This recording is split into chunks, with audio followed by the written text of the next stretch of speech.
नमस्कार विद्यार्थी मित्रांनो, आपण जी बॅच लॉन्च केलेली कृषी सेवकसाठी याच्यामध्ये महत्त्वाचा जो पार्ट असेल जो चारही विद्यापीठाच्या ज्या कृषी दर्शनी किंवा ज्या काही त्यांच्या कृषीबद्दलच्या जे काही माहिती येत असते ती अतिशय महत्त्वाची असेल आताच मी काल कृषी दर्शनी 2025 MPKV राऊरीची जी काही आपल्याला शेतकऱ्यांना मार्गदर्शन करण्यासाठी एक डायरी येते तर त्या कृषी दर्शनी मधल्या ज्या काही व्हरायटीज असतील त्याच्याबद्दलचा हा व्हिडिओ असेल आता या व्हरायटी का महत्वाच्या आहेत, कारण का जर IBPS AFO चा जर विचार जर केला तर IBPS AFO मध्ये ह्या ज्या स्टेटच्या पर्टिक्युलर व्हरायटीज असतात ते जास्त करून विचारल्या जात नाही. ज्या ICR लेवलच्या जे काही तुमच्या व्हरायटी असतील त्या जास्त करून विचारल्या जातात. पण MPKV राऊरी असेल, त्याच्यानंतर परभणी विद्यापीठ असेल, दापोली असेल किंवा अकोला असेल, हे जे 4 विद्यापीठ महाराष्ट्रामध्ये आहेत यांच्या व्हरायटी जास्त चान्सेस आहेत की कृषी सेवक साठी विचारले जातील. कारण हा जो पेपर असेल हा स्टेटचा लेवलचा पेपर आहे म्हटल्यानंतर यांच्या व्हरायटी तुम्हाला विचारल्या जातील. आपण प्रत्येक दिवशी एक एक आपल्याला कृषी दर्शनीचा पार्ट आपण पाहणार आहेत. तर याच्यातला पहिला पार्ट तो म्हणजेच महात्मा फुले कृषी विद्यापीठाची जी कृषी दर्शनी आहे ती 2025 मधल्या ज्या व्हरायटी नवीन त्यांनी रिलीज केलेल्या आहेत 2024च्या शेवट किंवा 2025 मध्ये त्या व्हरायटीज आपण वन बाय वन पाहणार आहेत आता सुरुवात करूया आपण ते म्हणजेच नवीन ज्या व्हरायटी रिलीज केल्या MPKV त्याला पहिली व्हरायटी ती म्हणजे कांद्याची ज्याला आपण इंग्लिश मध्ये जर बोललं तर ओनियन. आता प्रॉब्लेम असा पण होणार आहे की मी थोडं IBPS AFO ला शिकवतो त्याच्यामुळे इंग्लिशचं मटेरियल जास्त आहे, परंतु मुलांच्या आग्रह खातर आपण ही बॅच जी सुरू केलेली याच्यामध्ये डिप्लोमाचे जे मुलं असतील ते मुलांचं सुद्धा आम्हाला पाहणं आहे, कारण त्या मुलांना मराठी सगळ्यात महत्त्वाचे असेल तर त्याच्यासाठी आम्ही सर्वोत्तरी प्रयत्न करणार आहेत. जिथं थोड्याफार चुका जर झाल्या तर त्या फक्त समजून घ्या, कमेंट करा, आम्हाला ते सांगा की सर इथं थोडेसे हे शब्द चुकलेत, ते आम्ही दुरुस्त करण्याचा 100% प्रयत्न करू तर एक कांदा असेल याची पहिली जी व्हरायटी ती म्हणजे कांद्याची व्हरायटी ज्याला आपण ओनियन म्हणतो ही व्हरायटीचं नाव काय, फुले स्वामी ही व्हरायटीचं नाव आहे आता आपल्या महाराष्ट्रात कांदा हे सगळ्यात महत्त्वाचं पीक समजलं जातं. भारतामध्ये जर विचार जर केला तर आपलं सगळ्यात पहिलं स्टेट असं आहे की महाराष्ट्र ज्याच्यामध्ये सगळ्यात जास्त उत्पन्न घेतो आणि जवळपास 80-85% जो कांदा असेल तो महाराष्ट्र पुरवतो पूर्ण भारत देशामध्ये. त्याच्यानंतर बिहार वगैरे हे स्टेट येतात, परंतु कांदा हे महत्त्वाचं पीक आहे मग या कांद्याच्या व्हरायटी सुद्धा आपल्याला महत्त्वाच्या आहेत. तर ही 2025च्या कृषी दर्शनीमध्ये ही नवीन व्हरायटी रिलीज केलेली आहे ती म्हणजे फुले स्वामी आता हे खाली जे नाव दिलेलं आहे तुम्हाला RHROR 12 ही जे तुमचं सायंटिफिकली ज्या गोष्टी असतात त्याच्यावरून हे नाव दिलेलं आहे, पण जे काय मार्केटमध्ये नाव असेल ते फुले स्वामी या नावाने असेल ह्या व्हरायटीचे वैशिष्ट्य काय, जर तुम्ही कांदा जर पाहिला तर आपला लाल कांदा आपण पाहत असतो तर हे जो लाल कांदा असेल याच्यापेक्षा थोडासा कलर हा फिकट असेल दुसरी महत्वाची गोष्ट ते म्हणजे कांद्यावरची जी चमक असेल ती चमक जास्त प्रमाणात आपल्याला दिसेल आणि कांदा गोलाकार असेल तुम्ही मार्केटमध्ये ज्यावेळेस तुम्ही जाता कांदा विकायला तिथं सगळ्यात जास्त भाव जो असतो ज्याची चमक चांगली असेल त्याच्यानंतर त्याचा आकार गोल ज्याला असेल त्याला जास्तीत जास्त भाव भेटला जातो. तर ते वैशिष्ट्य मार्केटच्या दृष्टीने या व्हरायटीमध्ये आपल्याला दिसतात. दुसरी महत्वाची गोष्ट सरासरी अधिक उत्पन्न, म्हणजे जर समजा याचं उत्पन्न जर पाहिलं ऑन एन ॲव्हरेज उत्पन्न हे हेक्टरी म्हटल्यानंतर 2.5 एकर 2.5 एकराला जवळपास 39.41 टन एवढं उत्पन्न निघल असं यांनी सांगितलेलं आहे विद्यापीठाने. त्याच्यानंतर याची जर तुलना फुले स्वामी या व्हरायटीची जर तुलना आपण बाकीच्या व्हरायटी बरोबर जर केली तर कशा प्रकारे दिसतं आपल्याला NA-N241 ही जी व्हरायटी याच्या बरोबर ज्यावेळेस आपण तुलना करतो फुले स्वामींची त्यावेळेस 19.57% हे जे असेल उत्पन्न आपल्याला जास्त प्रमाणात दिसेल. भीमाशक्ती असेल 18.56%, प्रचलित वाण 21.7%, यांच्यापेक्षा एवढे टक्के आपल्याला उत्पन्न ह्या जी व्हरायटी असेल त्याच्यापासून आपल्याला भेटणार आहे साठवणुकीसाठी उत्तम, कारण का बऱ्यापैकी आपले जे कांदा असेल तो साठवणूक केला जातो याचं कारण असं, कारण ज्यावेळेस भाव नसतो त्यावेळेस आपण जे आपली कांदाचं असतं तिथं चांगल्या प्रकारे आपण स्टोअर करून ठेवत असतो आणि बऱ्यापैकी तिथं कांदा खराब होण्याचे चान्सेस पण असतात, कांदा टिकत नाही जास्त. पण ही व्हरायटी अशी असेल की जर तुम्ही साठवून जर कांदा जर ठेवला कांदे चाळीमध्ये तर 100% याचं जे काय लाईफ असेल म्हणजे पूर्णपणे जे काय याचे खराब होण्याचा जो पिरियड असतो हे कमी आहे एकदम. त्याच्यामुळे ही जात साठवणीसाठी सुद्धा आपल्याला काय चांगली जात समजली जाणार आहे. पुढे गेल्यानंतर दुसरी व्हरायटी त्यांनी रिलीज केलेली ती म्हणजे बॉटल गार्डची, त्याला आपण दुधी भोपळा म्हणतो पा, दुधी भोपळा. त्या व्हरायटीचं नाव मार्केटमध्ये असेल फुले गौरव. काय नाव असेल? फुले गौरव. पण ते जर सायंटिफिकली जर विचार जर केला RARBG54 हे नाव असेल पा, पण मार्केटमध्ये जी ओळखली जाईल या व्हरायटीचं नाव ते फुले गौरव असेल पा. आता याचे वैशिष्ट्य काय? याचे वैशिष्ट्य म्हणजेच याच्यामध्ये सगळ्यात महत्वाचे असते त्याची साईज आणि त्याचा आकार. मग याची जी सरासरी जी फळाचं उत्पन्न जे असेल त्यांनी पहिलं उत्पन्न सांगितलंय हे 413.63 क्विंटल. या इथं लक्षात ठेवा, क्विंटल म्हणजे 100 किलोचा 1 क्विंटल होत असतो. तर हेक्टरी 2.5 एकराला तुम्हाला जवळपास 413 क्विंटल एवढं उत्पन्न भेटल. याची जर या फुले गौरवची जर तुलना आपण बाकीच्या वाणाबरोबर जर केली तर वरद एक वाण आहे जे फेमस आहे कशामध्ये? आपल्या दुधी भोपळामध्ये. तर त्याच्याबरोबर जर कम्पेअर जर केली तर 20.74% उत्पन्न आपल्याला जास्त भेटतं ही व्हरायटी जर लावली तर. सम्राट बरोबर जर तुलना जर केली तर 17.75 अधिक उत्पन्न आपल्याला भेटतं. त्याच्यानंतर तुम्ही जर पाहिलं असेल हे दुधी भोपळा बऱ्यापैकी हिरवा कलर असतानाच आपण खरेदी करत असतो, बरोबर? तर हिरवा कलर याचा व्यवस्थितपणे आहे. आणि दुसरी महत्वाची गोष्ट याचा आकार, मी अगोदरच सांगितलं या आकारावरती तुमची किंमत असते. तर याचा दंड गोलाकार म्हणजेच आपलं सर्क्युलर पद्धतीने आपल्याला काय दिसतं इथं त्याचा आकार आपल्याला दिसतो पा. आणि याची जी लांबी असेल ती जास्त लांब आपण पाहिला असेल ज्यावेळेस तुम्ही खरेदी करायला जाताय, जास्त लांब जर दुधी भोपळा असेल तर तुम्ही घेतात का? त्याला घेत नाही. मीडियम आकाराचं तुम्हाला तिथं दुधी भोपळा पाहिजे तर याची जे आकार असेल ते मध्यम लांबीचा आपल्याला काय दिसतो? याचा आकार दिसतो किंवा लांबी दिसते. ठीक. त्याच्यानंतर 27 ते 30 सेंटीमीटर त्याची लांबी दिसते पा. त्याच्यानंतर तिसरी जी व्हरायटी असेल पा ती म्हणजे तुमची दोडक्याची व्हरायटी फुले किरण नावाची पा, फुले किरण, ज्याचं सायंटिफिकली RHRRGH3 पा ही व्हरायटीचं नाव आहे पा. आता वैशिष्ट्य काय? दोडका म्हटल्यानंतर बऱ्याच जणांना थोडस अंगावर काटा येतो पा, कारण मेसला पण चालत नाही. दुसरी महत्वाची बऱ्याच नावडतं असतं पा दोडका, परंतु याच्यामध्ये जर मेडिसिनल पर्पज जर आपण उपयोग जर पाहिला आरोग्यासाठी खूप चांगला असं ही भाजी पा दोडका. तर याची ही व्हरायटी नवीन रिलीज केलेली फुले किरण पा. आता याचं जे उत्पन्न असेल सरासरी 245 क्विंटल प्रति हेक्टर एवढं उत्पन्न भेटल. ह्या व्हरायटीचे किंवा ह्या वाणाची जर तुलना केली दुसऱ्या वाणाबरोबर की नागा जे एक वाण असेल पा याच्यापेक्षा 18.39% एवढं उत्पन्न जास्त भेटतं. हिरव्या रंगाचे आहे, सरळ मध्यम लांबीचे 28 ते 31 सेंटीमीटर याचे फळ असेल. फळाचं वजन एका फळाचं वजन 155 ते 165 ग्रॅम तुमचं वजन भरतं पा.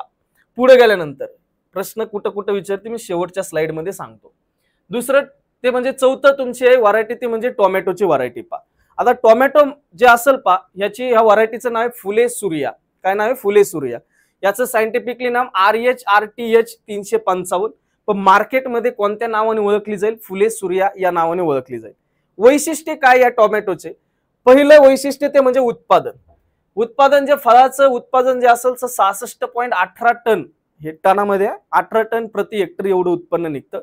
झाडाचा मध्यम प्रकार म्हणजे जी उंची असेल ती उंची लिमिटेड असली पाहिजे. याचं कारण असं तुम्ही त्याला आधार द्यायचं, त्याला आम्ही इंग्लिश स्टेकिंग म्हणतो पा, त्याला आधार देणे पा थोडक्यात.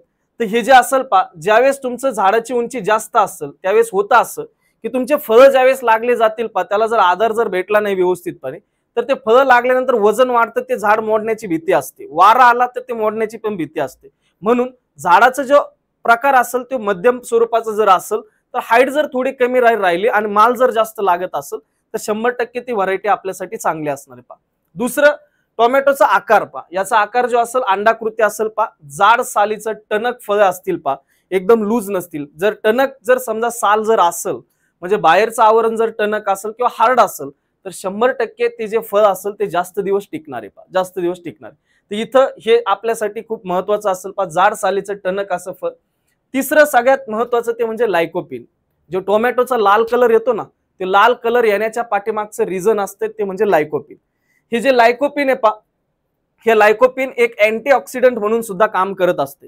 अँटीऑक्सिडंट म्हणजे काय त्याला एक्झॅक्ट मराठी शब्द मला सांगता नाही येणार, पण अँटीऑक्सिडंटचं काम हे असते तुमच्या बॉडीमध्ये जर अँटीऑक्सिडंट जर चांगल्या प्रमाणात जर असतील, मोठ्या प्रमाणात जर अँटीऑक्सिडंट असतील तर तुमचा जो म्हातारपणा जो असतो पा तो म्हातारपण थोडंसं लांबलं जाईल. म्हणजे तुम्ही असतात 40चे पण दिसतात तुम्ही कितीचे 30चे.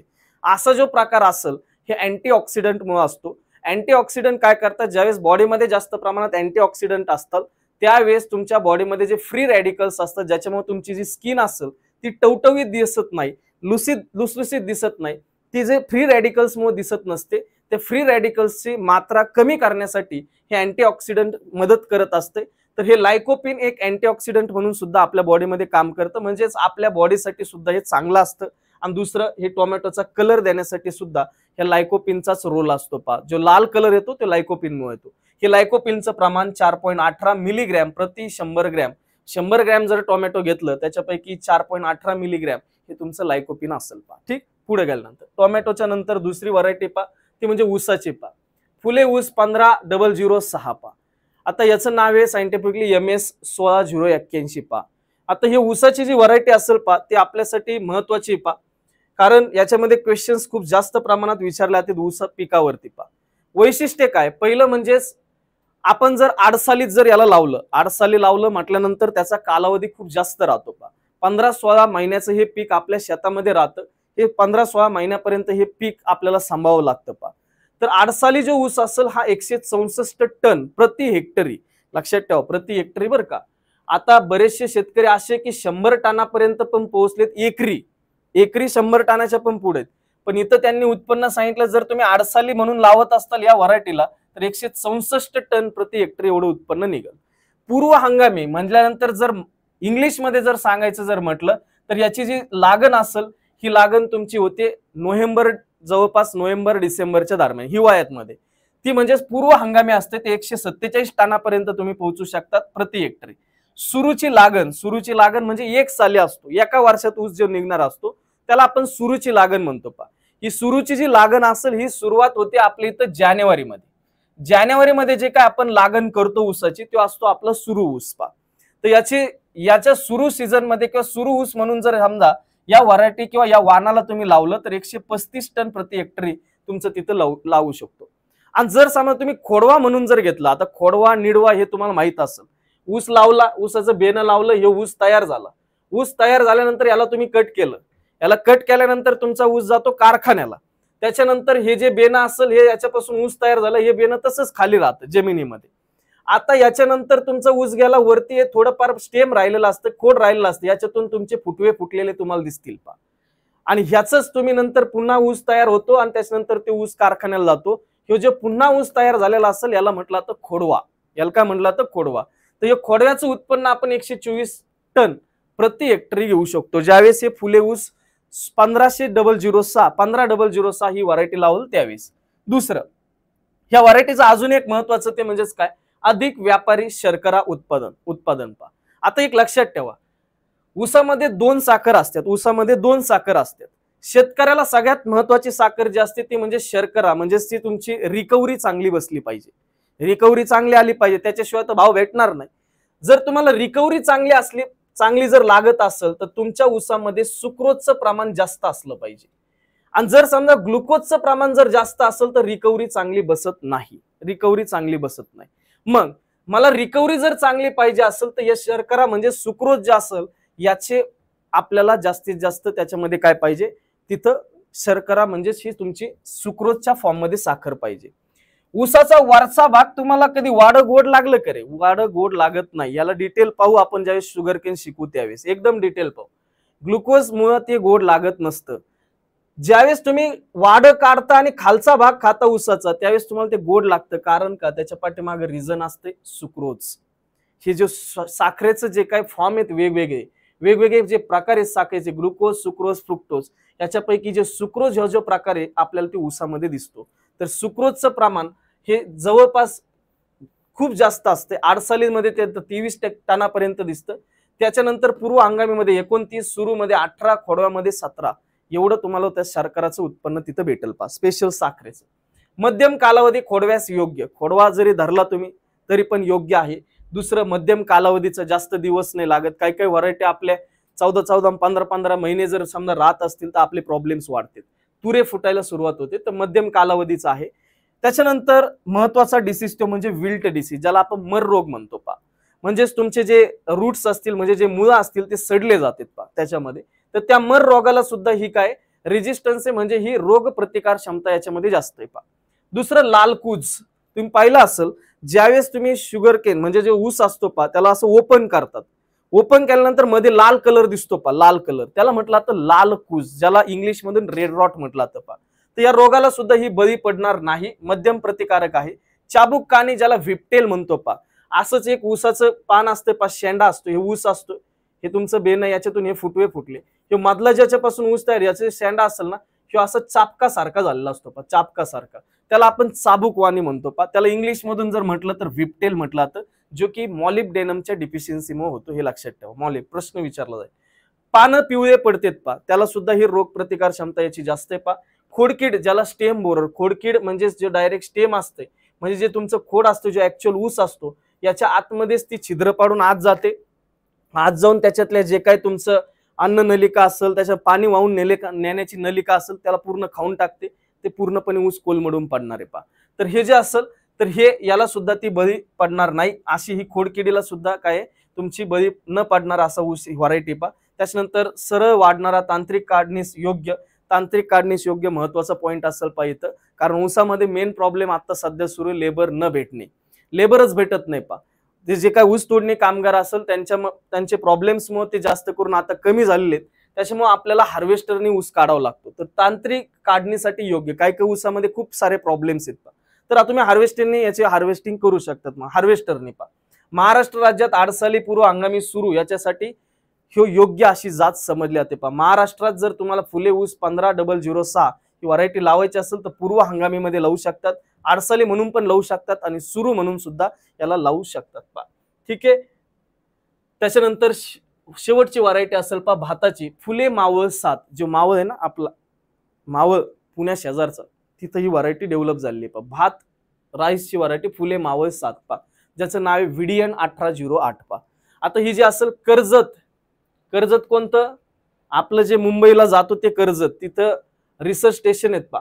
कर्जत 2 या वाणापेक्षा ही जे वाण असेल फुले मावळ 18.1% अधिक उत्पन्न देतं पा. दुसरं महत्वाचं हे बुटका आहे, बुटका म्हणजे हाईट कमी, हाईट कमी असल्यामुळे खूप फायदे होतात पा, कारण वारा आलं तर ते पडत नाही, त्याच्यामुळे बुटका उंची याची 90 ते 95 मीटरच त्याची उंची राहील. आणि त्याच्यानंतर उशिरा दिवस तयार होण्यास वाण आहे, थोडस लेट व्हरायटी पा, थोडीशी लेट व्हरायटी, म्हणजे उशिरा ते मॅच्युअर होतो, उशिरा ते दाणे तयार होतात, 140 ते 145 दिवसामध्ये. त्याच्यानंतर लांबट बारीक दाणे असणारा हा वाण आहे पा, जे त्याच्यामधले जे काही ग्रेन्स असतील, म्हणजे जे दाणे असतील ते लांबट बारीक असे दाणे, दाण्याची लांबी नाही लक्षात राहिली तरी चालेल, हे एकदम डिटेल मध्ये दिलंय त्यांनी. हा वाण लोळत नाही, लोळत नाही म्हणून मी सांगितलंय का, हे बुटका आहे, लोळत नाही म्हणजे ते सपाट होत नाही. ज्यावेळेस तुमचा बऱ्यापैकी वारा आला, पाणी दिलेलं असते, थोडीशी माती सैल झालेली असते, त्याच्यामुळे वाऱ्यामुळे ते काय होतं, पूर्णपणे प्लांट खाली पडू शकतं. तर ते लोळण्याचा जो प्रकार असेल तो आपल्याला दिसत नाही. दाणेही गळत नाही, दाणे सुद्धा गळत नाही त्याच्यातून, हे चांगला प्रकार आहे. हा वाण मानेचा कार्पा, मानेचा कार्पा म्हणजे शीत ब्लाइट असं इंग्लिश मध्ये म्हटलं जातं. काय होतं मानेच्या कार्पाला, तुमचा जो काही स्टेम असेल, तुमचं जे काही खोड असेल, हे या खोडाचे एकदम बेसल म्हणजे एकदम खालच्या पार्टला जी वरची साल असते ना, वरची साल, हे स्टेम आहे पा, वरच्या बाजूने साल असते, ती साल निघून जाते. साल जर निघली तर 100% आतला भाग ओपन होतो. जसं की माझी ही वरची स्किन निघून गेली, आतल्या शिरा दिसायला सुरुवात होईल की नाही, आतल्या जर शिरा दिसल्या, बॅक्टेरिया फंगाय हे जे असतील हे याच्यावर अटॅक करतील की नाही, 100% करतील. याच्यामुळे होईल काय, इथून प्लांट डायरेक्टली कट होईल आणि खाली पडेल पा, म्हणजेच याला आपण काय म्हणतो, मानेचा कार्पा म्हणतो पा, मानेचा कार्पा. त्याच्यानंतर तपकिरी जे ठिपके पडतात पा, जे आपले असे ठिपके पडत असतात पानावरती, त्याला आपण ब्राऊन लिप स्पॉट म्हणतो, ते सुद्धा याच्या हे कसं रेजिस्टन्सी म्हणल्यानंतर ही रोग प्रतिकार क्षमता याच्यात त्याच्यासाठी जास्त आहे. दाणे रंग ही हिंता रोगास पा, दाण्याचा रंग कमी कमी होत असतो पा बऱ्यापैकी, तर ते रंगहीनता रोगास सुद्धा मध्यम प्रतिकार असे त्याच्यामध्ये कॅपॅसिटी आहे. हवान खोडकिडीस म्हटल्यानंतर स्टेम बोरर पा, जे खोडकीड येत असते डायरेक्ट खोडावर अटॅक होते, ही जी आळी असेल ती आतमध्ये जाते ना, आत गेल्यानंतर होल पाडून आत गेल्यानंतर आतला सगळा भाग खाऊन जाते. मग याच्यामध्ये जर खोडच जर शिल्लक राहिलं नाही तर वरचा पार्ट वाळणार नाही का, तर या खोडकिडीस काय होते, मध्यम प्रतिकार क्षमता आहे त्याच्यामध्ये. त्याच्यानंतर या वाणाचे भरडाईचे उत्पन्न म्हणजे हार्वेस्टिंग इंडेक्स इंग्लिशमध्ये, भरडाईचे उत्पन्न म्हणजे तुमचं जे काय हार्वेस्टिंग इंडेक्स असेल पा, ते 70.19 70.19 पा. म्हणजे तुम्ही जे काय 100 किलो जर समजा राईस उपनेर मध्ये टाकला मशीन मध्ये, त्याच्यातून तुम्हाला 70 किलोचा फक्त भात भेटत, बाकीचं 30 किलो काय असेल तुमचं जे राहिलेला पाला पाचवा, ज्याचं जे कूड वगैरे जे राहतं ते सगळं राहील पा. हे झालं भरडाई उत्पन्न. अन्न जे काय तुमचं दाण्याचं प्रमाण होलग्रेन म्हणजे जे दाणे फुटण्याचं जे प्रमाण असते ते सुद्धा फुटणार नाही, जे होल दाण्याचं म्हणजेच पूर्ण दाणे भेटण्याचं प्रमाण हे 61% अधिक आहे पा. या वाणामध्ये अमायलोज हे प्रथिन सापडतं, म्हणजेच अमायलोज हे प्रोटीन याच्यामध्ये सापडतं. अमायलोज प्रथिन याच्यात सापडते. आम्लाचं पण प्रमाण दिसतं, म्हणजे ऍसिडचं प्रमाण दिसतं. ऍसिडचं प्रमाण जे असेल ते कमी आहे, 18.4% पा. आणि जेल सातत्य, जेल कन्सिस्टन्सी ज्याला म्हटलं जातं पा, जेल कन्सिस्टन्सी ती पण याच्यात 63 mm एवढी दिसते. कारण शिजलेला जो भात असेल पा हा त्याच्यामुळे जेल कन्सिस्टन्सी असल्यामुळे ते चिगट जो भात होतो, ज्याला आपण इंद्रायणी भात बघा चिगट होतो, ते खायला पण चांगला लागतो. तर ते कशामुळे असतं, जेल कन्सिस्टन्सीमुळे असतं. तर ती सुद्धा याच्यात 63 mm पर्यंत दिसते पा. ठीक, तर ह्या व्हरायटी होत्या पा आपल्या, ह्या व्हरायटी होत्या पा. सगळ्या व्हरायटी ज्या असतील ह्या आत्ताच रिलीज झालेल्या व्हरायटीज आहेत पा. असेच तुम्हाला वेगवेगळे कृषी दर्शनी मधले सगळे लेक्चर्स, म्हणजे याच्यामध्ये जे काही नवीन टेक्नॉलॉजी आले महाराष्ट्राच्या दृष्टीने खूप इम्पॉर्टंट असे टेक्नॉलॉजी जर असतील तर त्या टेक्नॉलॉजी तुमच्यापर्यंत पोहोचण्याचं काम, मराठीमधून तुमच्यापर्यंत पोहोचण्याचं काम हे आम्ही करणार आहे. दुसरी महत्वाची गोष्ट, सतीश सर असतील, त्यांना कृषी सेवकचा मागच्या वर्षीचा जो अनुभव आहे ते खूप मोठा आहे. आता मी या क्षेत्रामध्ये पहिल्यांदाच उतरलोय, कारण कृषी सेवकला मी अजून काही ट्राय केलं नव्हता. मी माझा बेस्ट देण्याचा प्रयत्न मी इथं करणार आहे आणि जे मराठी असेल त्याच्यामध्ये जास्तीत जास्त मी बोलण्याचा प्रयत्न करेल पा. त्याच्यानंतर भरडाईचं जे प्रमाण आहे पा ते, सॉरी माझ्याकडे हार्वेस्टिंग आहे, मिलिंग पर्सेंटेज आहे पा. मिलिंग पर्सेंटेज म्हणजे मिल मधून जे आपल्याला उत्पन्न भेटणारे डायरेक्ट ग्रेन्स ते मिलिंग पर्सेंटेज, थोडंसं हार्वेस्टिंग इंडेक्स झालं पा. तेच सांगतोय मी की मराठी आणि इंग्लिशचा यांचा दोघांचं कॉम्बिनेशन मला करायचंय, तर 100% मी माझा बेस्ट द्यायचा प्रयत्न करेल. दुसरी महत्वाची गोष्ट, ही बॅच अत्यंत उपयोगाची असेल हे लक्षात ठेवा. आतापर्यंत मार्केटिंग जे असेल ही मार्केटिंग आम्ही जास्त काही केली नाही, पण जो रिस्पॉन्स भेटतोय, कारण मुलांमध्ये जे नाव आहे की एक जेन्युइननेस असेल त्या गोष्टीचं, दोघांचं नाव आहे पा. कारण याच्यामध्ये मार्केटिंगचा विषय थोडा जर बाजूला जर ठेवला तर जेन्युइन तुम्हाला कंटेंट भेटण्याची जी जबाबदारी असेल हे दोघं पण आम्ही खांद्यावर घेऊ. आणि दुसरं, याच्यातल्या कुठल्याही बाबतीत कॉम्प्रोमाइज केलं जाणार नाही हे लक्षात ठेवा. कारण तुम्ही एएफओच्या पोरांना विचारा, त्याच्यानंतर तुम्ही बाकीच्या ऍग्रिकल्चर एफसी असेल वगैरे जे इथून होऊन गेलेले आहेत पा त्यांना विचारा. जे काही तुमचे लेक्चर्स असेल हे आम्ही दोघांनीच कंडक्ट केलेले, 4-4, 5-5 शिक्षक आपण लावत नाही. त्याच्यामुळे दोघंच प्रॉपर पद्धतीने तुमचे जे काही विषय असतील ते कम्प्लीट करतील, जे कृषी सेवकला लागतील ते. दुसरं, तुमच्यापर्यंत एकदम ज्याला आपण म्हणतो ना की कंटेंट जे असेल पा ते कंटेंट एकदम ऑथेंटिक कंटेंट तुमच्यापर्यंत पोहोचवण्याचं काम हे आमचं असेल. आम्हाला त्याच्यासाठी त्रास होणार आहे, कारण इंग्लिशमध्ये कंटेंट आहे, त्याला मराठीत वगैरे हे करणं थोडंसं मुश्किल आहे. परंतु आम्ही डिप्लोमा वाल्यांचा जास्तीत जास्त विचार करतो याच्यामध्ये. याचं कारण एएफओचा जो सिलेबस आहे तो सिलेबस IBPS तर्फे जसा चालवला जातो तसाच आता कृषी सेवकला पण असू शकतो. म्हणून त्यांच्यासाठी ही मराठीतून बॅच असेल, मराठी प्लस इंग्लिश असेल पा, हे लक्षात ठेवा. इंग्लिशचं पण याच्यामध्ये असेल, एका साईडला इंग्लिश एका साईडला मराठी असेल पा. दुसरं, हे जे बॅचचे वैशिष्ट्य दिलेले आहेत, टेलिग्राम सेशन असेल, डेली लेक्चर्स असतील, ऍग्रिकल्चर करंट अफेअर्स असतील, त्याच्यानंतर डाऊट क्लिअरिंग असेल, टेस्ट सिरीज असेल. टेस्ट सिरीजच्या बाबतीत मी स्पेशली मेन्शन करेल की या टेस्ट सिरीज जवळपास 50च्या वर जाऊ शकतात, हे लक्षात ठेवा. 50च्या वर तेवढ्या टेस्ट सिरीज आपल्याकडे एएफओच्या तयार आहेत, एएफओच्या तयार आहे. त्याच्यामुळे एएफओ लेवलचा जरी पेपर IBPSनी काढला तरी टेन्शन घेऊ नका, आम्ही तिथपर्यंत आहेत. मागच्या 2-3 वर्षापासून टीचिंग फील्डमध्ये आहे, तर ते जे काय आमचं जेवढं आम्हाला देता येईल तेवढं आम्ही तुम्हाला देण्याचा प्रयत्न करू. टेस्ट सिरीजच्या बाबतीत चिंता अजिबात करू नका, याच फी मध्ये तुमची टेस्ट सिरीज पण असेल. मीडियम हे पण इंग्लिश आणि मराठी असे दोन्ही पण असतील, हे लक्षात ठेवा, दोन्ही पण असतील. सब्जेक्ट सगळे जे काय कव्हर केले जातील, तसं सतीश सरांनी काल तुम्हाला सांगितलेलंच आहे की कुठले कुठले सब्जेक्ट काय काय, या सगळ्या गोष्टी तुम्हाला ते त्यांनी डिटेल सांगितलेलं आहे. तर हे बॅच जी असेल, ही बॅच तुम्हाला परचेस जर करायची असेल शक्यतो कराच डिप्लोमा वाल्यांनी, तेवढी खात्री मी देतो, सतीश सर पण देतील की आम्ही तुम्हाला जेवढं पाहिजे त्याच्यापेक्षा कधी पण जास्त देण्याचा प्रयत्न करू. संकल्प 247 या ऍप वरती जायचं. ह्या ऍप वरती एक बॅच दिसल, उमंग नावाची, कृषी घटक या नावाने दिसल. याच्यामध्ये हे स्पष्टपणे सांगतो, याच्यामध्ये क्वांट, रिझनिंग, इंग्लिश नाही, हे फक्त आणि फक्त कृषी घटक याच्यासाठीची बॅच असेल पा, हे लक्षात ठेवा, कृषी घटक.